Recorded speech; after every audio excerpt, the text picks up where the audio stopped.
Welcome to MSC TV News Hour, reaching you live from the city of Lokoja, the Conference State of Nigeria. I am Sherifat Onono Mohammed. The headlines: Governor AKEREDOLU directs flying of flags at half-mast in honor of victims of our terror attack. Governor SANWO-OLU tells residents to be part of Lagos development agenda. President Buhari met with governors, aspirants, other APC stakeholders to consult and come up with consensus candidates. And Super Eagles hold first training ahead Sierra Leone tie. Now the news in detail. President Muhammadu Buhari has condemned the heinous killing of worshippers at St. Francis Catholic Church, Owo, Ondo State. Buhari made the condemnation in a statement issued on Sunday in Abuja by his special advisor on media and publicity, Femi Adesina. The president, who blamed the attack on misguided elements, said that eternal sorrow awaits them both on earth here and ultimately in the hereafter. Buhari then mourned the dead, condoled with their families, the Catholic Church, and the government of Ondo State, charging emergency agencies to swing into action and bring succor to the wounded. The president said, "No matter what, this country shall never give in to evil and wicked people, and darkness will not overcome light. Nigeria will eventually win." Kogi State Governor Yahaya Bello has condemned the Sunday gruesome attack of some worshippers at the St. Francis Catholic Church, Owoluwa Street, Ondo State, which have left many dead and others injured. Governor Bello, in a press statement signed by his chief press secretary, Mohammed Onogu, expressed his sadness over the incidents, calling on security operatives to expedite actions that would nab the perpetrators. The governor, who described the attack as barbaric, heinous, and sardonic, sent his deepest condolences to the families of those who have lost loved ones in the incident, particularly the Catholic family and the entire Christian fold, stating that only justice well served to those evildoers can succor the pain they felt. He extended his commiseration to the government and people of Ondo State, while he called for calm among the people in a bid to allow security operatives speed up delivering justice in adequate measure. Governor Bello noted that the time has come to make more effective local security architecture in enhancing intelligence gathering and providing safety measures in areas that are rural. Following the terrorist attack on St. Francis Catholic Church, Owoluwa Street, Owo, the headquarters of the Owo local government area of Ondo State, on Sunday, the state governor, Rotimi AKEREDOLU, has directed all public buildings and official residences in the state to fly the Nigerian flag half-mast for 7 days to honor the victims of the attack. This is contained in a press statement posted to the Facebook page of the governor on Monday and signed by his chief press secretary, Richard Olatunde. According to the statement, AKEREDOLU said the attack was a deliberate and calculated assault on the people of the state, adding that his government would not be deterred in responding appropriately to this dastardly attack. The statement further quoted the governor as saying, "Those who unleashed this unprovoked terror attack on their people have tested their collective resolves. They will not be deterred in responding appropriately to this dastardly act." Meanwhile, former Governor Bola Tinubu of Lagos State, Ekiti State Governor Kayode Fayemi, Senator Ibukunle Amosu, and Vice President Yemi Osinbajo on Monday suspended planned political activities in Abuja ahead of the presidential primary of the All Progressive Congress to visit our local government, Ondo State, where a church massacre occurred. It was learned that Amosu, Fayemi, and Tinubu were already in Owo. Osinbajo had already arrived in Ondo State but had not yet reached Owo at the time of filing this report. Ondo State Governor Oluwarotimi AKEREDOLU has described the terror attack on innocent worshippers at St. Francis Catholic Church, Owoluwa Street, Owo, as a massacre and horrific. AKEREDOLU, who said he was terribly sad, noted that the attack was the most dastardly act that could happen in any society. Aside the scene of the attack, AKEREDOLU also visited hospitals where survivors of the unprovoked attack are receiving medical attention. He was also at the palace of the Olowo of Owo, Obabadegeshi Ogonoyi, to condole with the monarch over the sad incident. He was also at the palace of the Olowo of Owo, Obabadegeshi Ogonoyi, to condole with the monarch over the sad incident. AKEREDOLU was joined by the members of the State Executive Council led by the Secretary to the State Government, Princess Oladunni Odu. The Bishop of the Catholic Diocese of Ondo, Bishop Jude Arogundade, also visited the scene with the governor. AKEREDOLU, who wept at the scene of the incident and hospital, said, "What has happened here is tragic. No better way to qualify it. It is the most tragic event, horrific. What they have seen in America is a child play to what has happened here."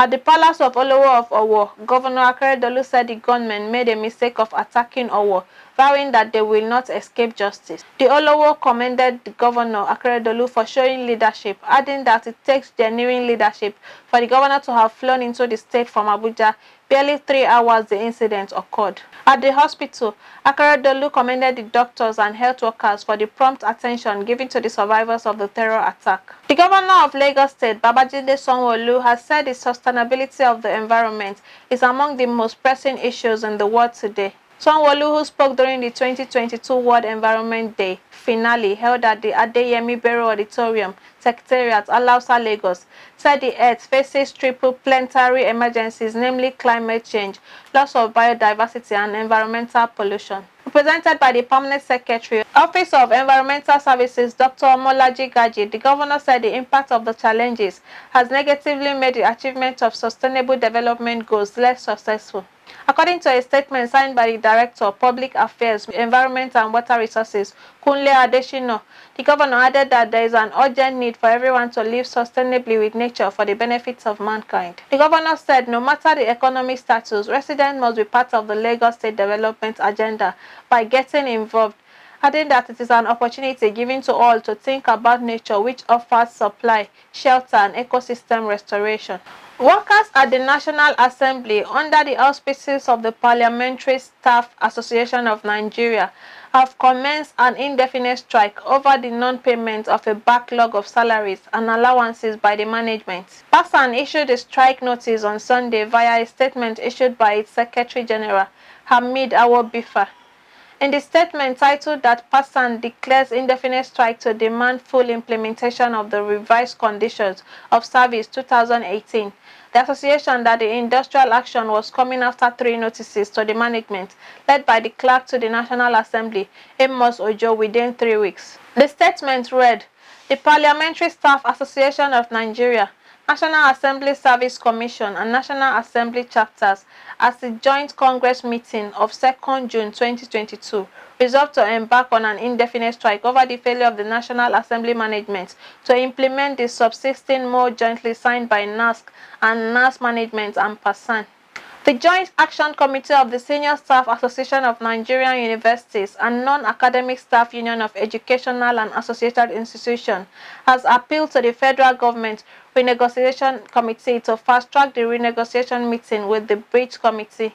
Speaking in an interview with journalists, the National President of SANWO-OLU, Mohammed Ibrahim, said the union was getting weary at the slow pace of the meeting, saying if the renegotiation was not concluded, there was no way the strike would be called off. The Bridge Committee, which commenced meeting with the 4 university unions 2 weeks ago, is saddled with the responsibility of renegotiating the 2009 agreement the federal government signed with the striking unions. On March 7, 2022, the federal government inaugurated a 7-member committee tasked with the renegotiation of the 2009 agreement reached with the unions. The committee has the Pro-Chancellor Alex Ekweme, Federal University, Ndufo Alike, Prof. Nimi Breeze as its chairman. Ibrahim stated after the inaugural meeting, they have a major meeting and they have not invited again. They are meeting all other unions. The government is trying to see that all these 4 agreements are completed. They are also tired because without this agreement being completed, they cannot call off the strike. Ibrahim added that the Bridge Committee will conduct a test on the university peculiar personal payroll system on Monday. SSANU strike started with a warning strike of 2 weeks, which commenced on Sunday, March 27th, while the extension of another 2 weeks commenced on April 10th, and it is still ongoing. We'll go on a short break. We'll be right back.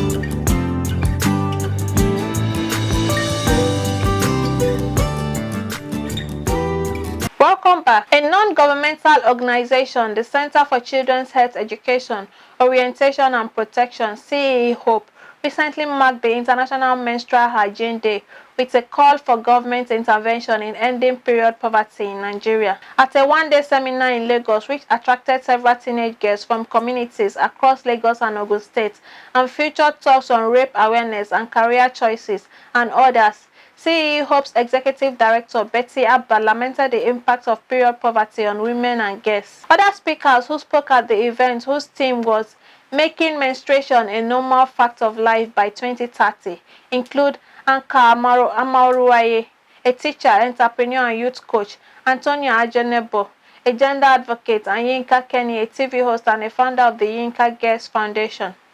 Amaruwaye urged the girls to maintain the highest form of hygiene during their monthly period, as it is a natural phenomenon and is nothing to be ashamed about, as period is not a taboo.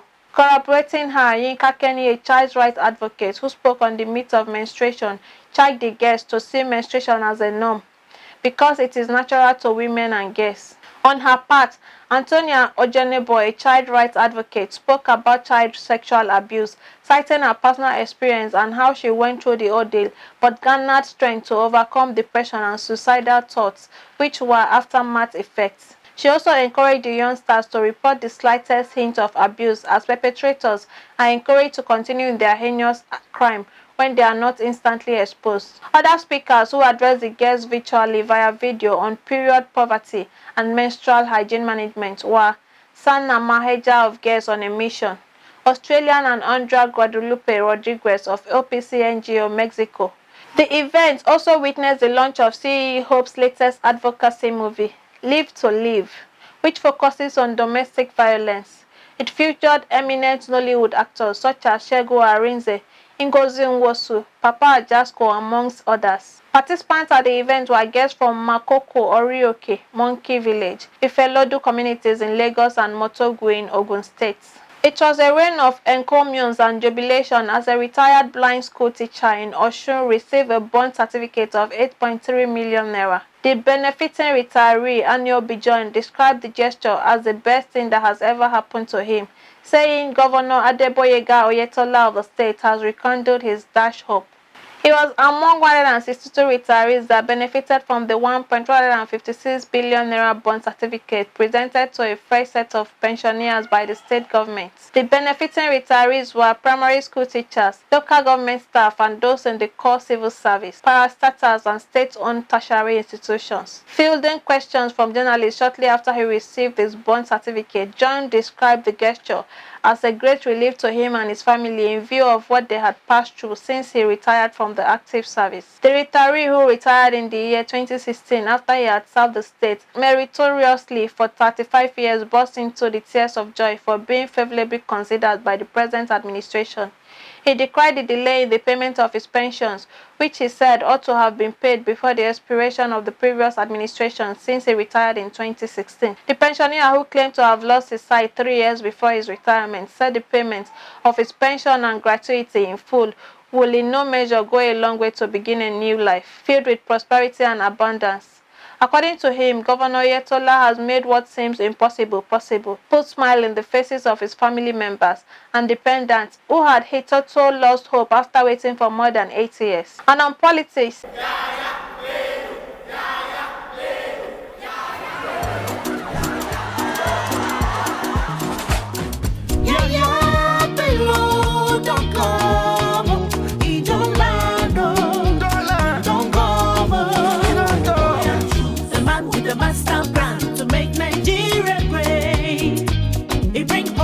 He bring peace and progress. Unifier, accountability, second to none in security, great capacity. GYP, the candidate, the man of the people, women and youth inclusion, exemplary leadership. GYP is the man to bring prosperity, improve security, and to make Nigeria great. A great economy, even greater infrastructure, improve standard of living, a better life for all of us.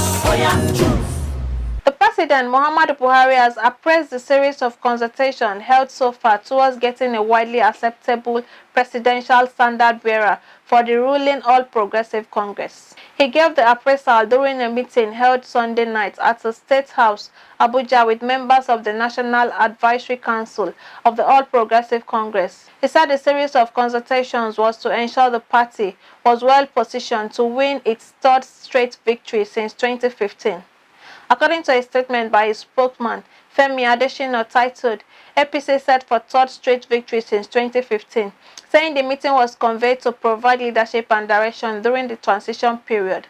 The president added that the motive was to strengthen their unity and to focus on building upon the electoral fortunes. He added he is optimistic that the outcome of this consultation with the National Advisory Council will, in addition to sharpening their focus, help to fortify the positive democratic principles, practices, and culture that already exists within the party system.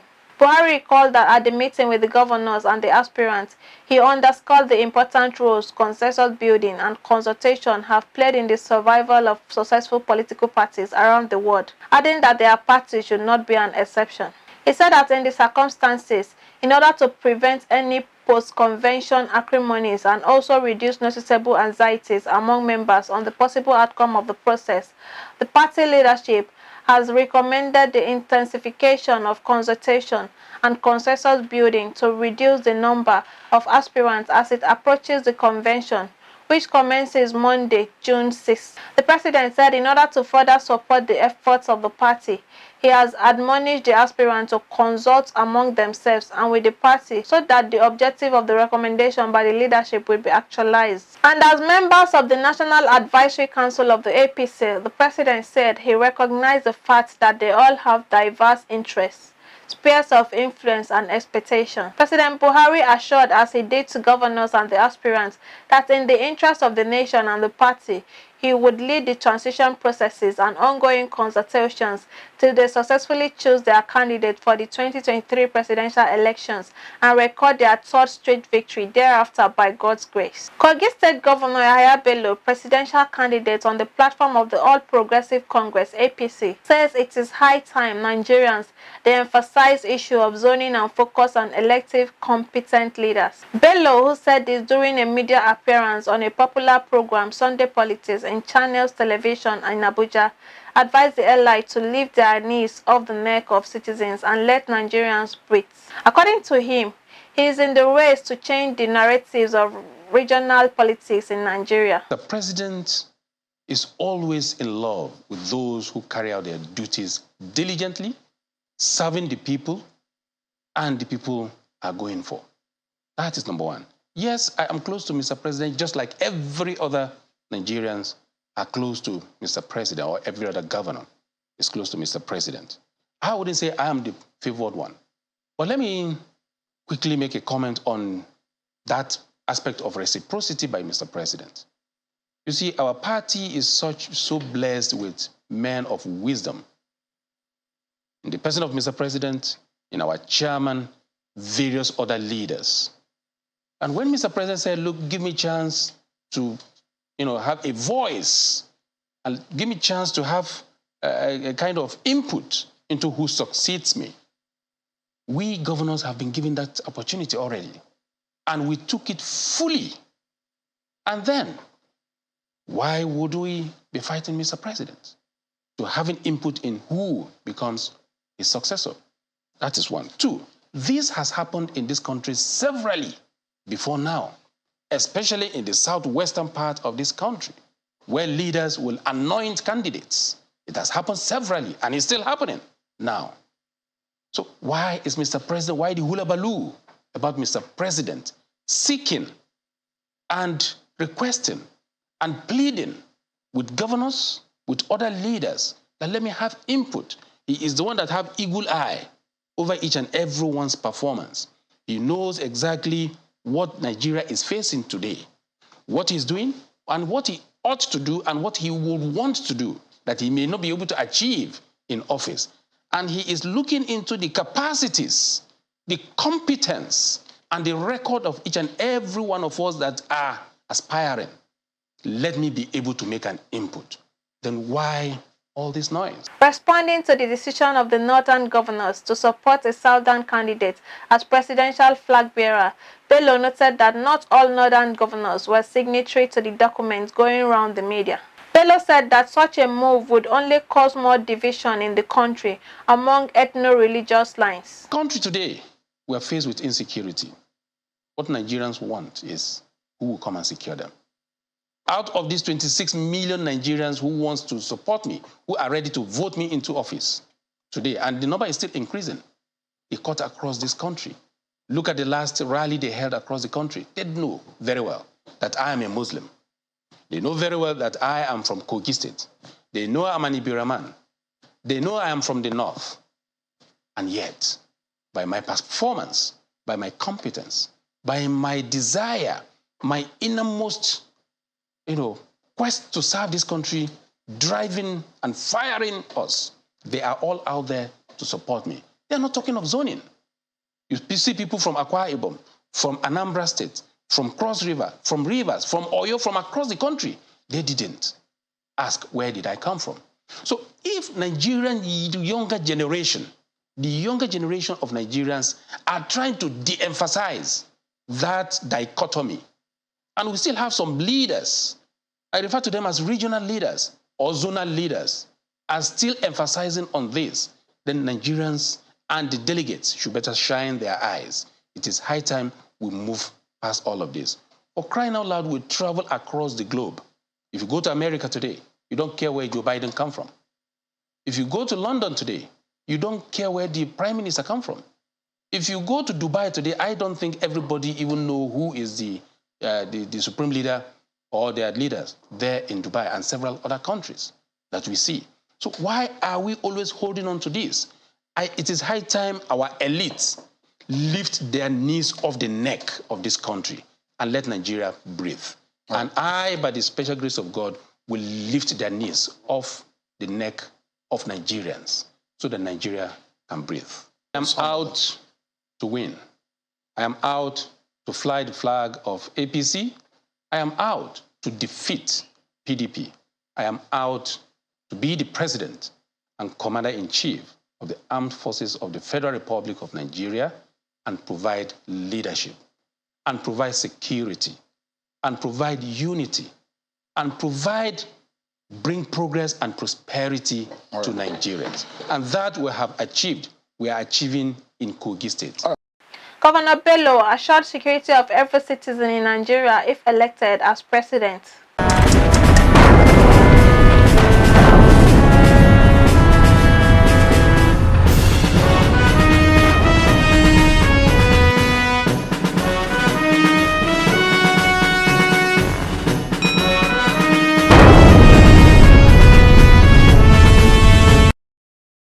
Let's join John and Malik for our sports updates.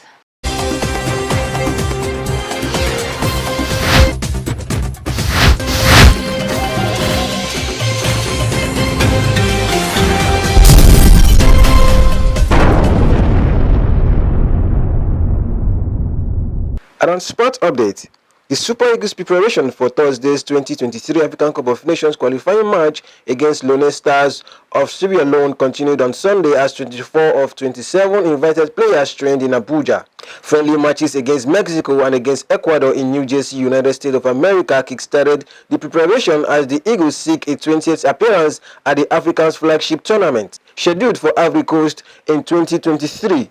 With head coach Joseph Paciro taking full charge, Captain Ahmed Musa led the players that included goalkeepers Francis Uzoho, Adewale Adeyinka and Adebayo Adeleye, and defenders Olaoluwa Aina, William Trust Ekong, Zeidu Sanusi, Chidozie Awaziem, Oluwasemilogo Ajayi, Leon Balogo, Sani Fiasal and Kenneth Omeru. There were also midfielders Alex Owobi, Ogenekaro Etebo, Innocent Bonke and Frank Oyeka. And forward Samuel Chukwueze, Moses Simon, Victor Osimhen, Cyril Dresser, Ademola Lukman, Sadiq Umar, Terem Murphy and Emmanuel Dennis. At the lunchtime on Sunday, only defenders Abdullahi Shehu and Calvin Bassi and midfielder Joe Aribo were exempted in camp. During breakfast and lunch period, Persivio was able to meet and familiarize with invited players who were unable to make it to the United States and those who were not invited for the friendlies in America but were called up for the African Cup of Nations fray. The Eagles confront familiar foes Sierra Leone at the MKO Abiola National Stadium on Thursday evening in one of the Day 1 matches of Group A of the qualification series. On Saturday, they fly to Maratek for the 2 game against South and Principe on June 13th. Meanwhile, the Confederation of African Football has appointed Ivorian officials to take charge of Thursday counter in Abuja with Ibrahim Kalilu Traore as referee, his compatriot Aldo Desire Ungo, Nuhu Kwatara and Ankwasi Francio Biro will serve as assistant referee 1, assistant referee 2 and 4th official respectively. Mukaila Nassam Adam from Ghana is the match commissioner, while Serge Pauline Samuel from Burkina Faso is the referee assessor. Unbeaten American Devin Haney comfortably beat Australian George Camboso on point Saturday to become the first undisputed light heavyweight champion in modern boxing history. Highly rated WBC title holder Haney, a clear favorite, successfully defended his belt for a 5th time and in the process took the WBA, IBF and WBO strap off Camboso with a unanimous verdict. Victory made him the first undisputed light heavyweight champion since Panel Whitaker in 1992 and the first in the 4-belt era, which began in 2004. It was a defensive masterclass by the American, whose slick skills and smart tactical notes won the day in front of the 41,000-strong pro-Cambosos crowd at the Electric Marvel Stadium in Melbourne. All 3 judges scored the belt in Harry's favor: 116 to 112, 116 to 112, and 118 to 110. Victory in the 135-pound limit fight stretched the 23-year-old phenomenal record to 28-0 with 15 KOs, while Camboso, 28, suffered his first professional defeat in 21 bouts since debuting in 2013. The win elevates Haney to an exclusive club of fighters. He is only the 8th boxer to hold all 4 belts from the major sanctioning bodies, WBC, WBA, IBF, and WBO, all at the same time. And that's Sports Update on MLC TV News. I am Malik Jonah reporting. Back to Akasta for more stories.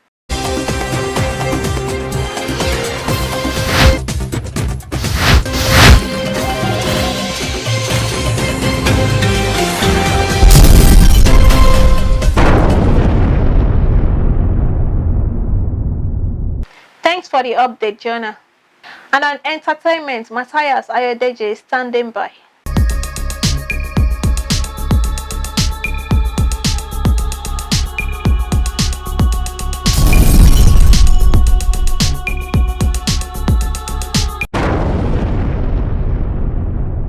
On our entertainment news, ahead of his 60th birthday on June 16, Afrobeats legend Femi Kuti received an expensive saxophone as a 60th birthday gift from his family. The expensive saxophone, a Selma Paris Supreme 2022, was acquired by the family of the Afrobeat legend in an effort led by his son Made Kuti, sister Yeni Kuti, and a committee of friends and family. Speaking on the reason for joining in the surprise, Yeni Kuti said the family needed to celebrate Femi, who puts others before him and remains hardworking. Made, the third-generation Afrobeat talent, also spoke on his dad's selflessness. He said he could tell his father coveted the saxophone but will not change his old saxophone despite the glitches it has been having in recent times. From the looks in his father's eyes, he could tell he wanted the saxophone but would rather put his responsibilities before his wants or needs. This, as far as I'm concerned, is the award of the people. It's bigger than Grammy. I can't ask for more. The joyous Femi Kuti said as he received the saxophone valued at over 8,000 euros from his family on Sunday, June 5, 2022, at the New African Shrine during the father and son experience. Still on our entertainment news from Africa, Nigerian singer Mike Abo of the famous music group Zulezu is dead. The music star death was announced by his other group member Alhassan Ibrahim via their official Instagram page on Saturday, June 4, 2022. According to Ibrahim, Abo slumped and died in the bathroom while having his bath. Abo has been reportedly ill for a while. According to several reports, the singer relocated to his home state, Benue, where he has been residing. Zule Zoo were one of the biggest music groups in the early 2000s. They rose to limelight after the success of their smash hit Kerewa, which was banned by the Nigerian Broadcasting Commission (NBC) for obscene content, was the delight of many music lovers in Nigeria in the early 2000s. May his soul rest in peace. And that is all on entertainment news today. My name is Matthias Ayodeji Peter, reporting for MLC TV. Back to our casters for more stories.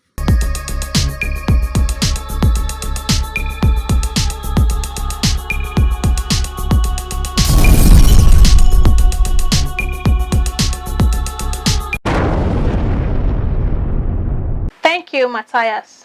And that's the size of our package today. Join us tomorrow at the same hour to watch our news as we give you updates on happenings within and across the globe.